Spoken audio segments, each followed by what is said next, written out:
Hello students, welcome to my study centre GS Pathshala. मैं आप लोगों को पढ़ा रहा हूँ लुसेंट प्लस एनसीईआरटी हिंदी और इंग्लिश दोनों में ना कॉम्प्रिहेंसिव वे। अभी आप पढ़ रहे हो चैप्टर 6 जिसका नाम है महाजनपद। जिसका पार्ट 1 आपने पढ़ लिया, आज पार्ट 2 पढ़ रहे हो। लास्ट क्लास में जो आपने देखा था वो था महाजनपद की शुरुआत कैसे होती है, इंट्रोडक्शन। ये 6 सेंचुरी बीसी के आसपास होती है। ठीक है, ये आपको डेट्स भी याद रखने। 6 सेंचुरी बीसी के आसपास इसकी स्टार्टिंग होती है। इसके बारे में जानकारी हमें मिलती कहां से है, जैसे कि अंगुत्र निकाय है, भगवती सूत्र है, ये उसकी लिटरेरी सोर्सेज है। उसके बाद फिर उसमें हमारे जो आर्कियोलॉजिकल सोर्सेज है इससे इंफॉर्मेशन मिलती है। जो 16 महाजनपद है इसके कैपिटल्स कौन कौन से हुआ करते थे, गेटिंग द पॉइंट। जैसे कि से फॉर एग्जांपल मगध को कंसीडर करते हो तो मगध की राजधानी कहाँ हुआ करती थी, राजगीर। राजगीर के बाद कहां शिफ्ट होगी, पाटलिपुत्र। पाटलिपुत्र के बाद कहां शिफ्ट होगी, वैशाली। Getting the point.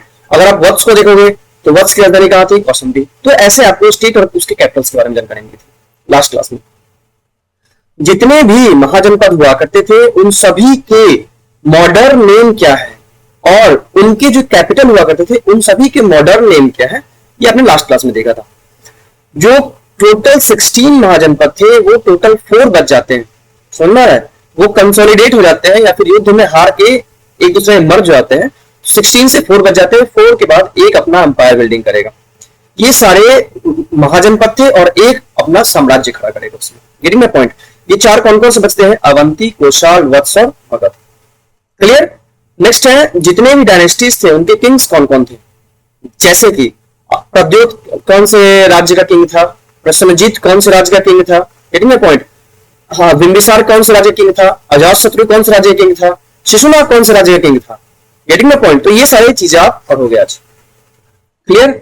उन सभी महाजनपदों में आपस में लड़ाइयां होती है, कौन जीतता है कौन हारता है, इनके बारे में जानकारी मिलेगी याद आपको। इंपॉर्टेंट जो किंग्स है हमारे, उन्होंने कौन कौन से रिलीजन को अपनाया था। जैसे कि अगर आप अजातशत्रु का एग्जांपल लोगे तो अजातशत्रु पहले जैन धर्म को मानता था।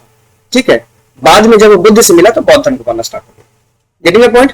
इन सभी के बीच में मैट्रिमोनियल अलायंसेस चलते थे। जैसे कि कोशाल का राजा था प्रसेनजीत।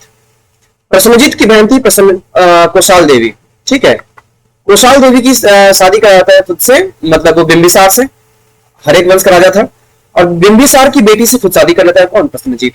तो इन सभी ऐसे अलायंसेस के बारे में आप पढ़ोगे इस क्लास में। Getting my point. और उनके बाद जो एक लास्ट किंग आएगा धनानंद, तो नंद वंश का राजा है। तो धनानंद का को समाप्त करके फाइनली मौर्य डायनेस्टी का चंद्रगुप्त मौर्य जो है वो अपना अंपायर बिल्डिंग करेगा। Getting my point. तो स्टार्ट करते हैं यहां से। फर्स्ट है वत्स। वत्स कहां पे, वत्स इज समवेयर ओवर हियर। अब देखो, वत्स का राजा था उसका नाम था उदयन। ये बहुत शार्प बंदा था। इसने क्या किया, आसपास से अवंती से, कोशाल से और मगध से, इन सभी से मैट्रिमोनियल अलायंसेस कर दिए ताकि इसका राज्य सुरक्षित है। इसकी राजधानी जो थी वो कौशाम्बी थी। ठीक है, अभी कर देता है। अब कैसे करता है तो देखो, उदयन की जो बेटी थी, मतलब उदयन ये है, इसकी जो बेटी थी, उदयन की बेटी, उसका नाम था वासवदत्त। इसकी शादी कराता है किससे, प्रद्योत से। अब प्रद्योत कौन था, अवंती का राजा था। तो अवंती के राजा से अपनी बेटी की शादी कराता है तो वत्स सुरक्षित होता है। अब इस पे आक्रमण होगा। क्लियर यहां तक। तो ऐसे अलायंसेस चला करते थे पहले। इसके बाद उदयन के बाद जो उसका बेटा था वेदी कुमारी बहुत कमजोर आया था, इसलिए अवंती ने इस पर आक्रमण करके इसको समाप्त कर दिया। क्लियर यहां तक। अब वत्स के बाद देखते हैं अवंती। ये 2 मिनट में सारा चीज हो जाएगा। अवंती कौन कहते हैं, मालवा। अवंती दूसरा नाम ही मालवा था। इसकी राजधानी कहां हुआ करती थी, देखो अवंती कहां पे है, Avanti somewhere over here, Madhya Pradesh वाले रीजन में। अवंती की राजधानी उज्जैन या अवंतिका हुआ करती थी। उसकी दूसरी राजधानी माहिष्मती हुआ करती थी। क्लियर यहां तक। बौद्ध धर्म का अत्यधिक विस्तार यहीं पे हुआ। जैसे कि बुद्ध स्वयं यहां तो नहीं आए थे, जैसे कि बुद्ध जो थे मल्लवज्जी रीजन में रहा करते थे, तो स्वयं यहां पे नहीं आए थे, लेकिन बौद्धिक संघ के लोग यहां पे गए थे, इसलिए बुद्ध का बौद्ध धर्म का विस्तार यहां बहुत ज्यादा हुआ था। क्लियर यहां तक। अब देखो होता क्या है कि प्रद्योत बहुत ज्यादा शक्तिशाली था, इसलिए इसने वत्स को हरा दिया था। क्लियर। लेकिन प्रद्योत के बाद जो राजा आता है वो बहुत कमजोर होते हैं, इसीलिए कोशाल उसको हरा देता है। ये देखो समझो, ये है वत्स, ये है अवंती, ये है कोशाल, ये है मगध। वत्स को हरा देगा अवंती, अवंती को हरा देगा कोशाल, कोशाल को हरा देगा मगध। अवंती को दूसरी बार हराया जाता है मगध के द्वारा, जो कुछ हिस्सा बच जाता है। क्लियर है यहां तक। तो वत्स को हरा दिया कौन, अवंती खत्म है। अवंती को भी हरा दिया है कोशाल। अब देखते हैं कोशाल के बारे में। अब देखो कोशाल कहां पे है, तो कोशाल आज के यूपी वाले रीजन में, यहाँ पे अवध वाले में, ठीक है, आज के अवध यूपी वाले रीजन में। इसकी राजधानी साकेत हुआ करती थी। पहली राजधानी इसकी कहां थी, साकेत। दूसरी राजधानी हुआ करती थी श्रावस्ती। क्लियर है तक। इसका जो पॉपुलर किंग था उसका नाम था प्रसन्नजीत। ये प्रसन्नजीत बहुत ज्यादा एजुकेटेड राजा था। इसने अपनी शिक्षा ग्रहण की थी कहां से, तक्षशिला से। He got his education. He just completed his education from Taxila, and Taxila used to be the earliest university throughout the world. मतलब सबसे पहली यूनिवर्सिटी हुआ करती Takshashila, which is nowadays situated in Pakistan. Getting my point? वहां पे उसने सीखा क्या था कि स्टेट पॉलिटिक्स मतलब राज्य चलाते कैसे है, इसके बारे में जानकारी मिली थी। किसको, प्रसन्नजीत को। इसने क्या किया था कि मैट्रिमोनियल अलायंसेस कर दिए, किसके साथ, मगध के साथ। अब देखो समझाता हूं आपको कैसे होता है। तो ये है हमारा प्रसन्नजीत, ये है इसकी सिस्टर कोशाल देवी, ये है बिंबिसार। प्रसन्नजीत ने अपनी बहन कोशाल देवी की शादी करा दी बिंबिसार से, और बिंबिसार की फिर डॉटर हो गई। बिंबिसार की डॉटर से खुद शादी कर लिया। अब तुम कहोगे कि ये तो मामा भांजे का रिश्ता हो गया, लेकिन ऐसा नहीं है। कोशाल देवी के द्वारा जो पुत्री हुई थी उससे शादी नहीं किया। बिंबिसार ने 3 शादियां की थी, उसमें से किसी और से, मतलब जो चेलना थी उसकी बेटी शादी कर ली। मतलब बिंबिसार के बेटा था वो, बेटी थी वो, लेकिन कोशाल देवी की बेटी नहीं थी। क्लियर यहां तक। अब देखो मैट्रिमोनियल अलायंसेस करता है ये तो समझ में आ गया कि कोशाल देवी कौन है, बिंबिसार की बेटी शादी कर ली। अब बिंबिसार के बारे में समझो आप। तो बिंबिसार ने 3 शादियां की थी, एक तो कोशाल देवी, दूसरा चेलना, तीसरा शेम। अब कोशाल देवी कौन थी, तो प्रसन्नजीत की बहन थी। और प्रसन्नजीत कौन था, तो प्रसन्नजीत कोशाल का राजा था। क्लियर यहां तक। दूसरा बिंबिसार ने क्या किया कि चेलना से शादी कर लिया। अब चेलना कौन थी, तो लिच्छवी जो गणसंघ था, मतलब जो वज्जी गणसंघ था, उसमें मोस्ट पॉपुलर किंग था, इसका नाम था चेटक। चेटक की बेटी शादी कर लेता है कौन, बिंबिसार। नेक्स्ट है शेमा। अब शेमा शादी करता है, इसका नाम छेमा या खेमा है। तो मद्रा क्लैन जो पंजाब में एक पैलेस हुआ करता था, वहां पे वहां की राजकुमारी शादी करता है। क्लियर यहां तक, बिंबिसार यहां तक क्लियर है। अब बिंबिसार की जब राजगद्दी चल रही थी तो अजातशत्रु ने क्या किया था कि खुद को राजगद्दी हथियाने के लिए, जैसे मैं आपको पढ़ाऊंगा जब मुगल साम्राज्य, उस समय में राजगद्दी हड़पने के लिए बहुत सारे राजाओं ने अपने बाप की हत्या कर दिया करते थे, अपने राजा की, जो उनके पिता हुआ करते थे। तो वैसे ही अजातशत्रु ने क्या किया था, अपने पिता की हत्या कर दी भूखे रख के, मतलब उसको भूखा मार दिया था। क्लियर है। उसके बाद अजातशत्रु क्या करता है, जितने भी मैट्रिमोनियल अलायंसेस थे सबको खत्म करता है, जितने भी रोटी बेटी का संबंध था सबको खत्म कर देता है। क्लियर यहां तक। अब प्रसन्नजीत, जब हम कोशाल देख रहे हैं, तो प्रसन्नजीत के बाद उसका बेटा था विद्युत। विद्युत बहुत कमजोर आया था, इसलिए इसको अपने मगध में मर्ज कर दिया गया था।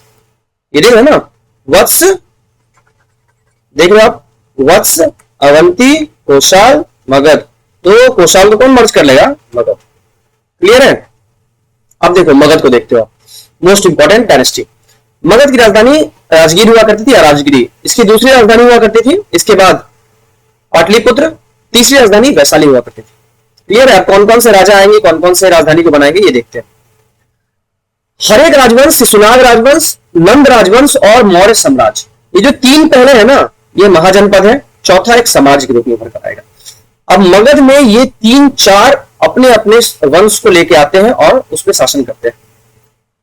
अब इसमें इंटरेस्टिंग फैक्ट बताता हूं कि महाभारत के हिसाब से, महाभारत जो पूर्व वाला रीजन था ना, यहां पे हुआ था, याद रखिएगा, कुरुक्षेत्र जो हुआ था। तो महाभारत के हिसाब से पहला शासक जो कि मगध राजवंश पे शासन किया था, उसका नाम था बृहद्रथ। बृहद्रथ ने बृहद वंश की स्थापना कर दी थी, लेकिन हमारे पास एविडेंसेस काफी कम है, इसलिए ऐसा माना जाता है कि मगध पे शासन करने वाला पहला जो राजा था उसका नाम था हरेक राजवंश का बिंबिसार। क्लियर है तक। अब देखो हरेक राजवंश आता है पहला, बिंबिसार। तो ये 546 से 494 बीसी के आसपास तक शासन करता है। इसने क्या किया था, अपने राज्य को सुरक्षित करने के लिए, मगध कहां पे है, मगध इस वाले क्षेत्र में। तो मगध ने क्या किया था कि अपने राजवंश को सुरक्षित करने के लिए कोशाल देवी से, चेलना से और शेमा से शादी कर लिया था। कोशाल देवी मतलब वो कोशाल वाला रीजन, उस पर आक्रमण नहीं करेगा। शेमा मतलब ये लिच्छवी वाला रीजन, इससे मतलब जो गज्जी वाला रीजन, इस पर शासन नहीं करेगा। और शेमा ये जो इसका सीक्रेट मैरिज था, ठीक है। तो ये तो पंजाब वाला रीजन, तो ये इस पर आक्रमण नहीं करता, ठीक है। अब इसके अवंती के साथ भी काफी अच्छे रिलेशन चलते थे, और इसके साथ भी क्या बोलते हैं, कोशाल के साथ भी। कोसाल के साथ किस लिए? क्योंकि कोसाल देवी वहां की थी। अवंती के साथ इसलिए क्योंकि इसने अवंती को अपना राज्य वैद्य दिया था कि जाइए राजवैद्य, उसका नाम था जीवक, और जो उसका राजा था प्रद्योत, प्रद्योत का इलाज कर दीजिए जब उसकी तबीयत खराब हुई थी तो। ठीक है, इसके बाद क्या करता है कि अजातशत्रु ने अवंती पर आक्रमण कर दिया, फिर अवंती और टूट जाता है। क्लियर है यहां तक? अब देखो इसके बारे में बताता हूं कि जब भी आपको महावीर और बुद्ध इन दोनों को पढ़ाया जा रहा हो तो आप याद रखना कि ये कंटेम्प्रेरी थे किसके? बिंबिसार के। ठीक है, मतलब ये इतने भी अर्लियर नहीं थे। बिंबिसार जब राजा हुआ करता था उस समय की बात है कि महावीर और बुद्ध रहा करते थे। क्लियर है तक? अब देखो होता क्या है कि हरेक राजवंश का जो राजा था, जो पहला संस्थापक था बिंबिसार, इसकी हत्या कर देता है कौन? इसका जो खुद का पुत्र था अजातशत्रु। अजातशत्रु इसकी हत्या करके बिंबिसार में अजातशत्रु बिंबिसार की हत्या करके खुद पावर पे चलाता है, खुद राजगद्दी पे चलाता है। अब देखो अजातशत्रु आ गया, वो 494 से 462 बीसी के आसपास की बात है। स्टार्टिंग में तो जैन धर्म फॉलो करता है, लेकिन बाद में जब बुद्ध से मिलता है वो 483 बीसी से पहले, देखो 494 बीसी 462 बीसी, इसके बीच में आएगा 483। इसी से पहले मतलब बुद्ध के मरने से पहले अजातशत्रु जब मिलता है उससे तो उसने बुद्ध धर्म अपना लिया था। अब इतना ज्यादा प्रभावित हुआ था कि जब बौद्ध की मृत्यु हुई थी तो बौद्ध की मृत्यु के बाद पहली बार बौद्ध संगति बुलाया था किसने? तो राजगीर में बुलाया था अजातशत्रु ने, ताकि बौद्ध धर्म और बिखर न जाए। वो बौद्ध संगति कहां हुआ था? सत्व परवी गुहा में। ठीक है, इसकी अध्यक्षता की थी किसने? महाकश्यप ने। क्लियर है तक? इसके बाद की बात में स्टोरी क्या है कि इसने कोसाल और वैशाली से युद्ध लड़ा था। कोसाल से तो लड़ा था, कोसाल देवी जहां की थी। दूसरा वैशाली से युद्ध लड़ा था, और वैशाली से युद्ध लड़ने के लिए करता क्या है ये तो समझो। वैशाली से युद्ध लड़ने के लिए क्या करता है कि राजगीर जो है वो थोड़ा दूर पड़ता था वैशाली से, तो इसने क्या किया कि राजगीर से थोड़ा दूर पे एक गांव है पाटलीग्राम, वहां पे फोर्टिफिकेशन कराता है, मतलब किलेबंदी कराता है एक गांव का, और इसी किलेबंदी को बाद में पाटलीग्राम बोला गया, पाटलिपुत्र बोला गया। ठीक है, यहां तक आपको क्लियर है? प्रसन्नजीत ने क्या किया था? अब देखो इसमें इसकी स्टोरी क्या है कि प्रसन्नजीत ने अपने बाप को मार दिया, मतलब ये अजातशत्रु है, अजातशत्रु को मार दिया किसने? ये sorry my bad, Bimbisara. Bimbisara Bimbisara को मार दिया किसने? अजातशत्रु ने। बिंबिसार की पत्नी का नाम क्या था? कोशाल देवी। चेलना भी था और शेमा भी था, तो कोशाल देवी। कोशाल देवी का भाई कौन था? कोशाल देवी का भाई था प्रसन्नजीत। अब अजातशत्रु ने बिंबिसार को मार दिया। क्लियर? तो बिंबिसार की जो पत्नी थी कोशाल देवी, वो वियोग में मर गई। अब जब वो वियोग में मर जाती है तो प्रसन्नजीत को गुस्सा आता है। प्रसन्नजीत कौन था? तो कोशाल देवी का भाई। प्रसन्नजीत ने गुस्से में क्या किया? काशी पर आक्रमण करके काशी को कब्जा में कर लिया, काशी क्षेत्र को। अब जब काशी क्षेत्र को इसने कब्जा में कर लिया तो अजातशत्रु और प्रसन्नजीत के बीच में युद्ध होता है काशी को लेके। ठीक है, तो काशी को लेके जब युद्ध होता है तो लेकिन अजातशत्रु इसमें जीत जाता है, प्रसन्नजीत हार जाता है। क्लियर है? इसके बाद क्या होता है कि अजातशत्रु ने वज्जी पर आक्रमण करने के लिए, एक तो काशी को जीत लिया, दूसरा क्या था कि वज्जी पर आक्रमण करने के लिए इसने फोर्टिफिकेशन कराया था। उसके बाद वज्जी के शासक से यहां पे लड़ता भी है, उसको हरा भी देता है। वज्जी पे आक्रमण करने के लिए इसने फोर्टिफिकेशन किसने कराया था? ताकि वहां से उसको नजदीक पड़ सके और वहां से युद्ध जाके लड़ सके, डिस्टेंस थोड़ा कम हो जाए। क्लियर है तक?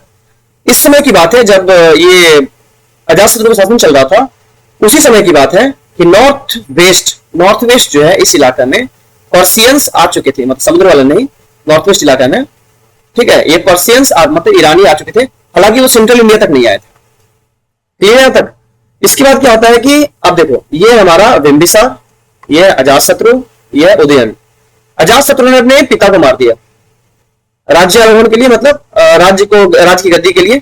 ठीक इसी तरह उदयन ने अपने पिता अजातशत्रु को मार दिया। क्लियर है यहां तक? इसको मार के पावर पे आता है कौन? उदयन। ये सारे हम देख रहे हैं मगध राजवंश में। मगध जो क्षेत्र था, मगध क्षेत्र के हर एक राजवंश। उदयन ने क्या किया था कि जो किलाबंद पाटलीग्राम था ना, जो पाटलिपुत्र जो था यहाँ पे, पाटलीग्राम को उसने क्या कर दिया कि राजधानी के रूप में शिफ्ट करके उसे पाटलिपुत्र का नाम दे दिया। उसके बाद उसे अपना राजधानी बना लिया। ये पाटलिपुत्र कहां हुआ करता था? तो गंगा और सोन नदी के आसपास की बात है। क्लियर है तक? इसकी हत्या इसी के सेनापति ने कर दी, शिशुनाग उसका नाम था। उदयन की हत्या इसी के सेनापति शिशुनाग ने कर दी। उदयन के बाद जो राजा आए थे वो काफी कमजोर थे, उसका नाम था नागदशक, तो उतना पावरफुल था नहीं, तो शिशुनाग ने पावर कैप्चर कर लिया और खुद ही एक शिशुनाग राजवंश की स्थापना कर दी। ठीक है, चलो नेक्स्ट देखते हैं। शिशुनाग वंश 423 टू 395 बीसी के आसपास की बात। इसमें क्या होता है, यहां जो था अवंती, इसी को मालवा बुला जाता है। अवंती और मालवा को अंततः कौन समाप्त करता है, शिशुनाग। ये देखो मैं आपको बताया था, वत्स, अवंती, कोसाल, मगध। वत्स को अवंती ने, अवंती को कोसाल ने, कोसाल को मगध ने, और मगध ने अवंती के कुछ हिस्सा को भी खत्म कर दिया। तो वो खत्म करने वाला कौन होता है, उसका नाम है शिशुनाग। आफ्टर शिशुनाग, मतलब शिशुनाग के बाद की बात है, तो कालाशोक या कालवर्मन आता है। अब कालाशोक हमारे लिए किस लिए इंपॉर्टेंट है, क्योंकि जो दूसरा बौद्धिक संघ हुआ था ना, पहला बौद्धिक संघ का हुआ था राजगीर में, दूसरा बौद्धिक संघ जो हुआ था वैशाली में, जिस समय देखो बौद्धिक संघ हुआ था, जिस समय दो पार्ट में बट गया था, एक महायान, दूसरा हीनयान। महायान और थेरावादीन बोलते हैं, महासंघिका थेरावादीन। तो महायान और हीनयान में बट गया था बौद्ध धर्म। ये कब हुआ था, तो साबकनी की अध्यक्षता में जो सेकंड बुद्धिस्ट काउंसिल हुआ था। सेकंड बुद्धिस्ट काउंसिल किसने बुलाया था, कालाशोक या कालवर्मन। ठीक है, अब इसका जो अंतिम शासक था ये नंदीवर्मन था। ठीक है, ये बहुत ज्यादा पावरफुल था नहीं, तो महापद्म नंद ने इसको समाप्त कर दिया। अब महापद्म नंद इसको समाप्त करके अपने खुद का एक राजवंश की स्थापना करता है, इसका नाम था नंद राजवंश। ठीक है, अब इसकी स्थापना किसने कर दी है, महापद्म नंद ने, नंद राजवंश की।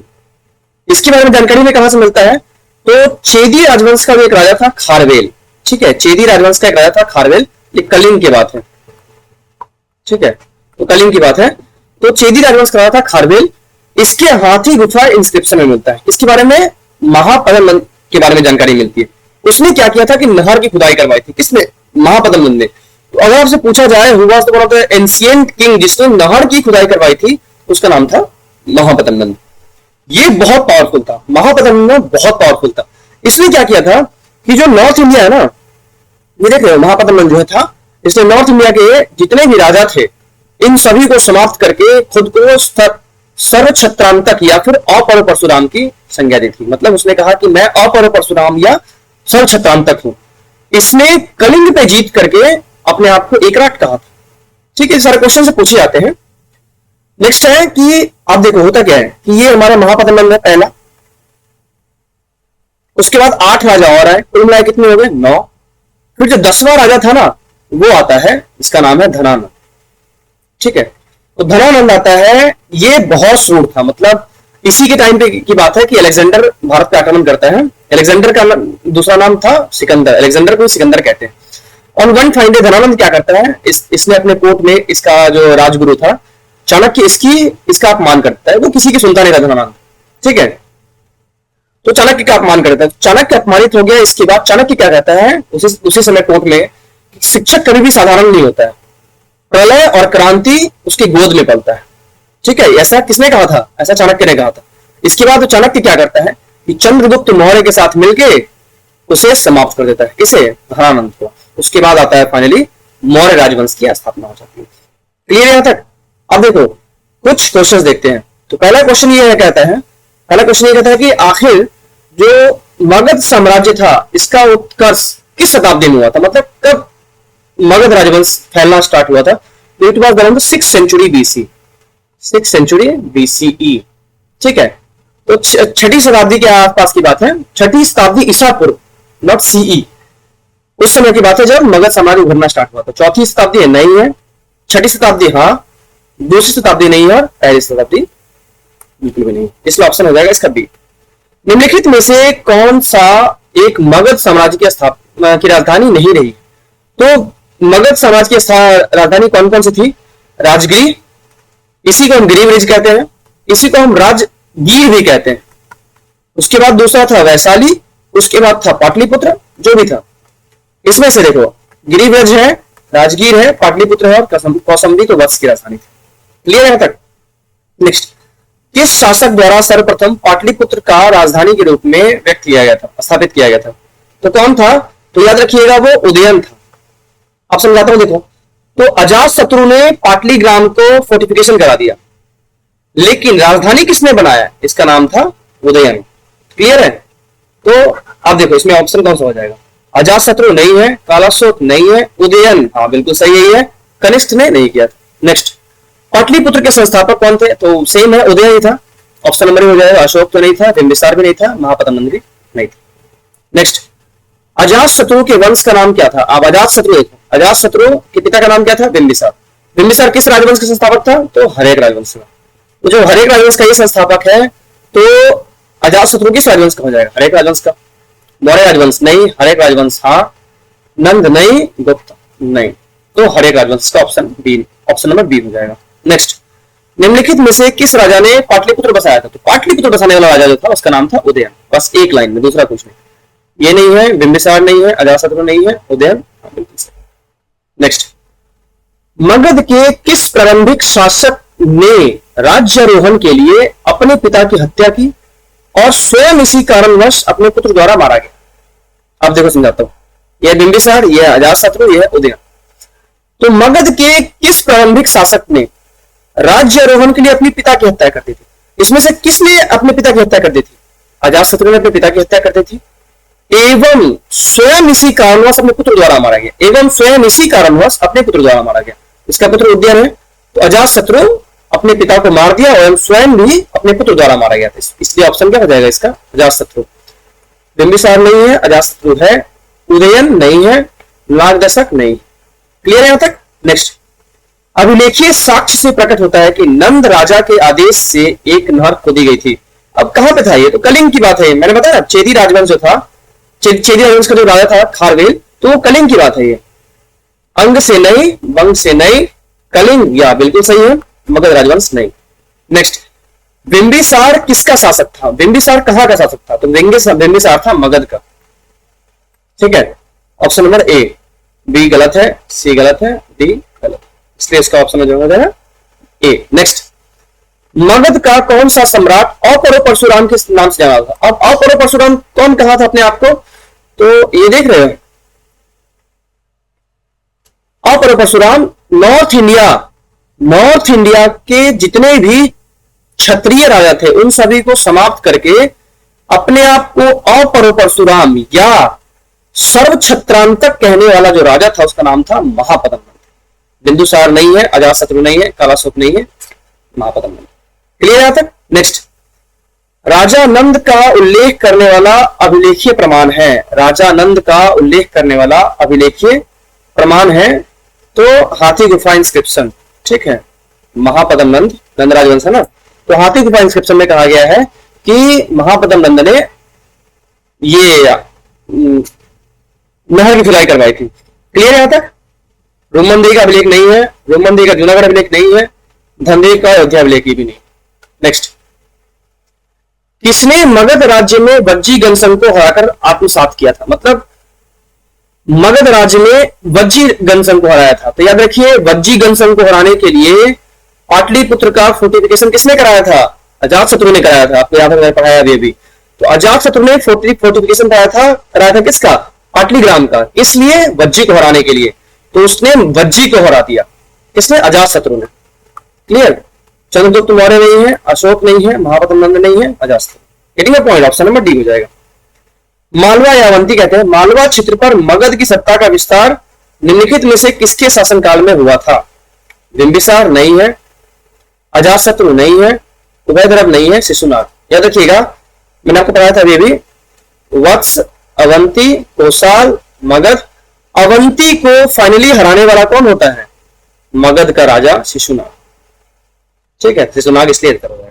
नेक्स्ट, मगध में नंद वंश का संस्थापक कौन था? अब देखो, मगध में नंद वंश का संस्थापक कौन था? तो उसका नाम था महापद्म नंद, जिसने अपने आप को एकराट, सर्व क्षत्रांतक, अपरो परशुराम की संज्ञा दी थी। उसका नाम क्या था? महापद्म नंद। इसलिए ऑप्शन हो जाएगा ए हो जाएगा। बी धनानंद नहीं है, नंदीवर्धन नहीं है, महावर्धन। नेक्स्ट है, नंद वंश के पश्चात मगध पर किस राजवंश के शासन किया था? अब देखो, नंद वंश का अंतिम शासक कौन था? धनानंद। ठीक है, धनानंद को हराया किसने था? चंद्रगुप्त मौर्य। चंद्रगुप्त मौर्य ने। तो चंद्रगुप्त मौर्य का राजवंश का नाम क्या था? मौर्य राजवंश। क्लियर है यहां तक? इसलिए इसका ऑप्शन नंबर हो जाएगा ए, मौर्य राजवंश हो जाएगा। शुंग राजवंश नहीं होगा, गुप्त राजवंश नहीं होगा, कुषाण राजवंश नहीं होगा। नेक्स्ट, प्राचीन काल में अवध को किस नाम से जाना था? अवध को जाना था कौशाल के नाम से। कुशाल इसका हो जाएगा ऑप्शन नंबर ए। कपिल वस्तु नहीं है, कौसंबी नहीं है, काशी भी नहीं। ठीक है, नेक्स्ट। ये सारे मैंने क्लासेस में भी पढ़ा है, आप जब चैप्टर रिवाइज करोगे तो आपको पता चलेगा कि ये सारी चीजें आप पढ़ चुके हो। उज्जैन का प्राचीन काल में नाम क्या था? उज्जैन का नाम था अवंतिका। क्लियर? तक्षशिला, इंद्रप्रस्थ, अवंतिका। आप देखो, मैं दिखाता हूं आपको लेक्चर से। उज्जैन का नाम था अवंतिका। ठीक है, ये देखो उज्जैन, उज्जैन का ही नाम था अवंतिका या फिर माहिष्मति। क्लियर है? तो ये सारी चीजें आप पढ़ चुके हो, इसलिए आपको कुछ भूलना नहीं है। अगर आप कुछ भूल रहे हो इसका मतलब ये है कि एग्जाम्स में आप क्वेश्चन सॉल्व नहीं कर पाओगे, जो कि मैं आपको यहाँ पे पढ़ा चुका हूँ। क्लियर है? यहाँ पे उज्जैन का प्राचीन काल में नाम क्या था? अवंतिका। नेक्स्ट, ये लास्ट 2 क्वेश्चन है। सूची 1 को सूची 2 से मिलाइए। ये था राजा, ये है उसका राज्य। अब देखो, प्रद्योत कहाँ का राजा था? प्रद्योत था हमारा अवंती का राजा। उदयन कहाँ का राजा था? उदयन दो राज्य में था, एक तो था मगध में, दूसरा था वत्स में। अब देखते हैं प्रसन्नजीत कहाँ का था? तो प्रसन्नजीत था हमारा कौशाल का। इसी की बहन का नाम था कौशाल देवी। नेक्स्ट है अजातशत्रु कहाँ का था? अजातशत्रु था मगध का, इसलिए ऑप्शन बी में क्या बचता है? ऑप्शन बी का 2। तो देखो, ए का हो जाएगा 3, ए का 3, बी का हो जाएगा 2, बी का 2, सी का हो जाएगा 4, सी का 4, डी का हो जाएगा 1, डी का 1। 3 2 4 1, 3 2 4 1। हाँ, ये option number C. Last question है, निम्नलिखित मगध राजवंश को काल क्रमानुसार व्यवस्थित कीजिए। अब देखो, काल क्रमानुसार कैसे करना है? तो पहले तो आता है हमारा हर्यक राजवंश, नेक्स्ट है शिशुनाग राजवंश, तीसरा है नंद राजवंश, चौथा आता है मौर्य राजवंश। ये आप लोगों को 4 देख लिया है। तो अब देखो, हर्यक राजवंश पहला है, ठीक है, 4। नेक्स्ट है शिशुनाग राजवंश। शिशुनाग राजवंश है नहीं, तो इसको खत्म कर देते हैं।